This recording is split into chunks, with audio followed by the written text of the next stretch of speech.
আজকে আমি গেছিলাম মালদা টাউন রেলওয়ে স্টেশন আমার মাদেরকে আনতে। জোহার, আমি অনিতা হাসদা।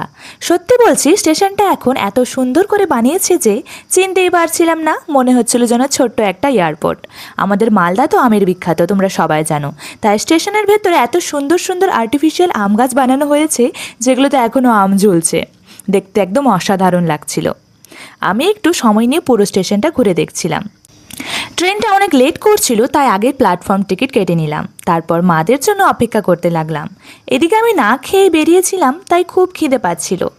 পরে একটু চিড়ে ভাজা আর গরম কফি খেয়ে নিলাম। খাওয়া শেষ করার পর হঠাৎ একটা জিনিস মাথায় এলো। আমরা অনেক সময় বাইরে খেয়ে প্যাকেট, কাপ বা নোংরা যেখানে সেখানে ফেলে দিই। এতে জায়গাটা নোংরা হয় আর অন্য মানুষেরও অসুবিধা হয়।